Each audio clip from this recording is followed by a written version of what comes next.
Hello दोस्तों, स्वागत है आपका आप ही के चैनल में। तो हमने पिछले वीडियो में बात की थी माता पार्वती ने शिव जी को प्राप्त करने के लिए जो तप किया था उसके बारे में। तो हम आज वहाँ से आगे बात करेंगे दोस्तों। तो शुरू करते हैं दोस्तों कथा को कि ऋषि मुनि माता पार्वती से जो वार्तालाप करते हैं।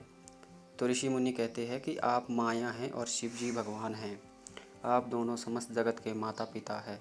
मुनि पार्वती जी के चरणों में सिर नवाकर चल दिए। उनके शरीर बार बार पुलकित हो रहे थे।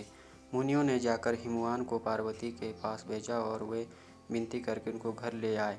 फिर सब ऋषियों ने शिव जी के पास जाकर उनको पार्वती जी की सारी कथा सुनाई। पार्वती जी का प्रेम सुनते ही शिव जी आनंद मग्न हो गए। सब ऋषि प्रसन्न होकर अपने घर ब्रह्मलोक को चले गए। तब सुजान शिव जी मन को स्थिर करके श्री रघुनाथ जी का ध्यान करने लगे। उसी समय तारक नाम का असुर हुआ, जिसकी भुजाओं का बल, प्रताप और तेज बहुत बड़ा था। उसने सब लोक और लोकपालों को जीत लिया था। सब देवता सुख और संपत्ति से रहित हो गए थे। वो अजर अमर था, इसलिए किसी से जीता नहीं जाता था। देवता उसके साथ बहुत तरह की लड़ाइयाँ लड़ रहे थे। तब उन्होंने ब्रह्मा जी के पास जाकर पुकार लगाई। ब्रह्मा जी ने सब देवताओं को दुखी देखा। ब्रह्मा जी ने सबको समझाकर कहा, इस दैत्य की मृत्यु तब होगी जब शिव जी के वीर्य से पुत्र उत्पन्न होगा। इसको युद्ध में वही जीतेगा। मेरी बात सुनकर उपाय करो, ईश्वर सहायता करेंगे और काम हो जाएगा।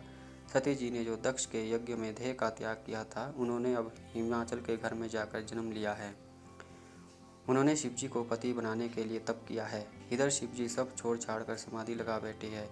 यद्यपि है तो बड़े असमंजस की बात, तथा मेरी एक बात सुनो।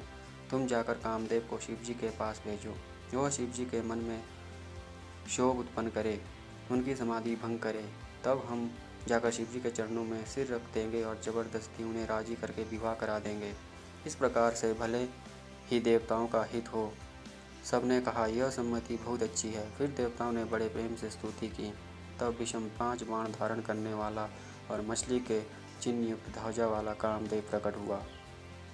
देवताओं ने कामदेव से अपनी सारी विपत्ति कही। सुनकर कामदेव ने मन में विचार किया और हंसकर देवताओं से यूँ कहा, शिव जी के साथ विरोध करने में मेरी कुशल नहीं है, तथापि मैं तुम्हारा काम तो करूँगा, क्योंकि वे दूसरे के उपकार को परम धर्म कहते हैं। जो दूसरों के हित के लिए अपना शरीर त्याग देता है, संत सदा उसकी बड़ाई करते हैं। यूँ कहकर सबको सिर नवाकर कामदेव अपने पुष्प के धनुष को हाथ में लेकर सहायता के साथ चला। चलते समय कामदेव ने हृदय में ऐसा विचार किया कि शिव जी के साथ विरोध करने से मेरा मरण निश्चित है। तब उसने अपना प्रभाव फैलाया और समस्त संसार को अपने वश में कर लिया। जिस समय उस मछली के चिन्ह की ध्वजा वाले कामदेव ने कोप किया, उस समय क्षण भर में ही वेदों की सारी मर्यादा मिट गई। ब्रह्मचर्य, नियम, नाना प्रकार के संयम, धीरज, धर्म, ज्ञान, विज्ञान, सदाचार, जप, योग, वैराग्य आदि विवेक की सारी सेना डलकर भाग गई। विवेक अपने सहायकों के सहित भाग गया। उसके योद्धा रणभूमि से पीठ दिखा गए। उस समय वे सब सदग्रंथ रूपी पर्वत की कंदराओं में जा छिपे, अर्थात ज्ञान, वैराग्य, संयम, नियम, सदाचार आदि ग्रंथों में ही लिखे रह गए। उनका आचरण छूट गया। सारे जगत में खलबली मच गई और सब कहने लगे, हे विधाता, अब क्या होने वाला है? हमारी रक्षा कौन करेगा? ऐसा 2 सिर वाला कौन है, जिसके लिए रति के पति कामदेव ने कोप करके हाथ में धनुष बाण उठाया है? जगत में स्त्री पुरुष संज्ञा वाले जितने चर अचर प्राणी थे, वे सब अपनी अपनी मर्यादा छोड़कर काम के वश में हो गए। सबके हृदय में काम की इच्छा हो गई। लताओं, बेलों को देखकर वृक्ष की डालियां झुकने लगी। नदियां उमड़ उमड़ कर समुद्र की ओर दौड़ी और ताल तेलियां भी आपस में संगम करने लगी। जड़, वृक्ष, नदी आदि की यह दशा कही गई। तब चेतवन जीवों की करनी कौन कह सकता है? आकाश, जल और पृथ्वी पर विचरने वाले सारे पशु पक्षी अपने संयोग का समय बुलाकर काम के वश हो गए। सब लोग कामांध होकर व्याकुल हो गए। चकवा चकवी रात दिन नहीं देखते। देव, दैत्य, मनुष्य, किन्नर, सर्प, प्रेत, पिशाच, भूत, बेताल, ये तो सदा ही काम के गुलाम हैं। यह समझकर मैंने इनकी दशा का वर्णन नहीं किया। सिद्ध, विरक्त, महामुनि और महान योगी भी काम के वश होकर योग रहित या स्त्री के विरोध हो गए। जब योगेश्वर और तपस्वी भी काम के वश हो गए, तब पामर मनुष्य की कौन कहे? जो समस्त चराचर जगत को ब्रह्ममय देखते थे, वो उसे स्त्रीमय देखने लगे। स्त्रियां सारे संसार को पुरुषमय देखने लगी और पुरुष उसे स्त्रीमय देखने लगी। 2 घड़ी तक सारे ब्रह्मांड के अंदर कामदेव का रचा हुआ यह कौतूहल रहा।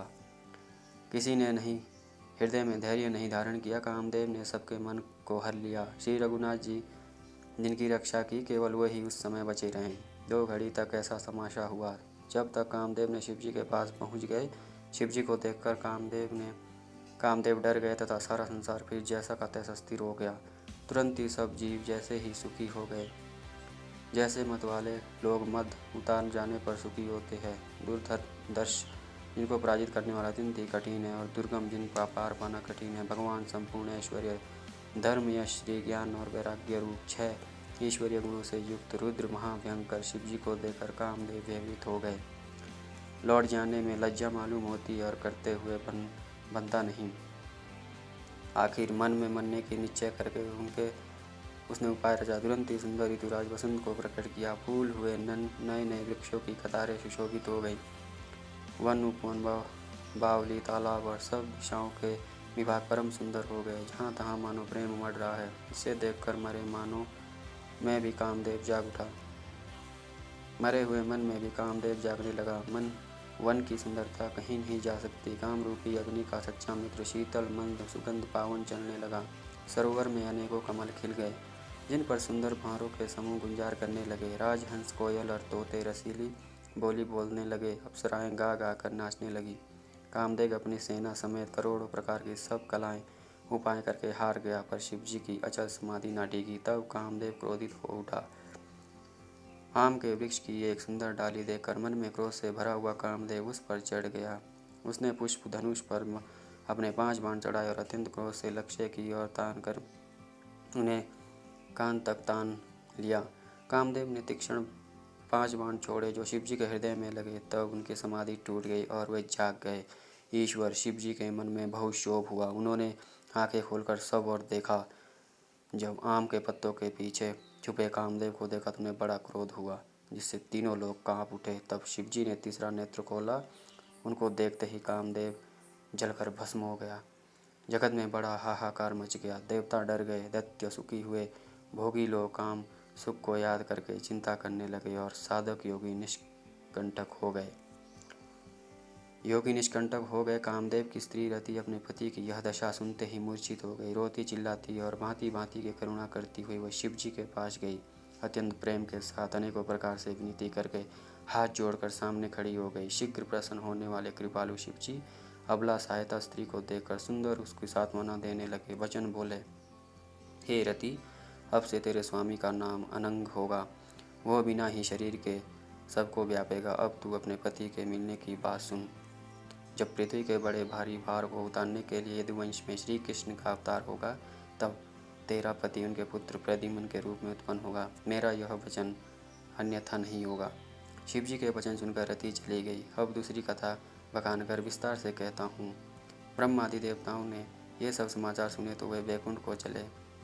फिर वहाँ से विष्णु और ब्रह्मा सहित सब देवता वहाँ गए जहाँ कृपा के धाम शिवजी थे।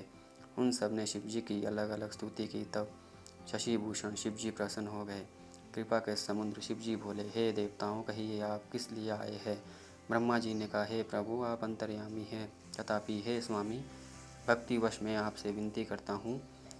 हे शंकर, सब देवताओं के मन में ऐसा परम उत्साह है कि हे नाथ, वे अपनी आँख से आपका विवाह देखना चाहते हैं।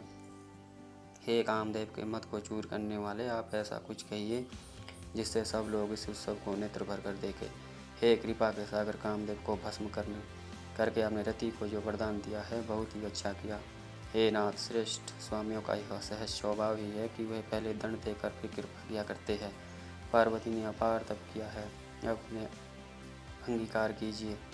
ब्रह्मा जी की प्रार्थना सुनकर और प्रभु श्री रामचंद्र जी के वचनों को याद करके शिवजी ने प्रसन्नतापूर्वक कहा, ऐसा ही हो। तब देवताओं ने नगाड़े बजाए और फूलों की वर्षा करके जय हो देवताओं के स्वामी, जय हो, ऐसा कहने लगे। उचित अवसर जानकर सब ऋषि आए और ब्रह्मा जी ने तुरंत ही उन्हें हिमाचल के घर भेज दिया। वे पहले वहाँ गए जहाँ पार्वती थी और उनसे छल से भरे मीठे वचन बोले। नारद जी के उपदेश से तुमने उस समय हमारी बात नहीं सुनी। अब तो तुम्हारा प्रण झूठा हो गया, क्योंकि महादेव जी ने काम को ही भस्म कर डाला है। यह सुनकर पार्वती जी मुस्कुराकर बोली, हे विज्ञानी मुनिवरों, आपने उचित ही कहा। आपकी समझ में शिव जी ने कामदेव को जलाया है।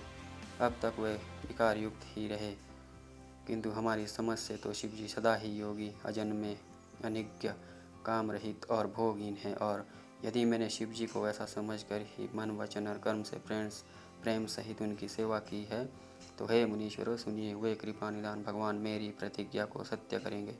आपने जो यह कहा कि शिव जी ने कामदेव को भस्म कर दिया, यही आपका बड़ा भारी अविवेक है। हे तात, अग्नि का तो यह सहज स्वभाव ही है कि पाला उसके समीप कभी जा ही नहीं सकता, और जाने पर वह अवश्य नष्ट हो जाएगा। महादेव जी ने कामदेव के संबंध में भी यही न्याय समझा होगा। पार्वती के वचन सुनकर और उनका प्रेम तथा विश्वास देखकर मुनि हृदय में बड़े प्रसन्न हुए। वे भवानी को सिर नुआकर चल दिए और हिमाचल के पास पहुँचे। उन्होंने पर्वतराज हिमाचल को सब हाल सुनाया। कामदेव का भस्म होना सुनकर हिमाचल बहुत दुखी हुए। फिर मुनियों ने रति के वरदान की बात कही। उसे सुनकर हिमवान ने बहुत सुख माना।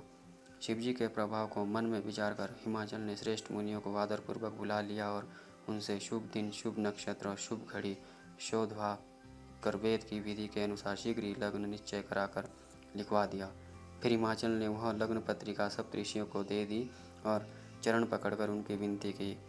उन्होंने जाकर वह लग्न पत्रिका ब्रह्मा जी को दी। उनको पढ़ते समय उनके हृदय में प्रेम समाता न था। ब्रह्मा जी ने लग्न पढ़कर सबको सुनाया। उसे सुनकर सब मुनि और देवताओं का सारा समाज हर्षित हो गया। आकाश में फूलों की वर्षा होने लगी, बाजे बजने लगे और दसों दिशाओं में मंगल कलश सजाए गए। शिव जी की विचित्र व्रत और विवाह की तैयारियाँ।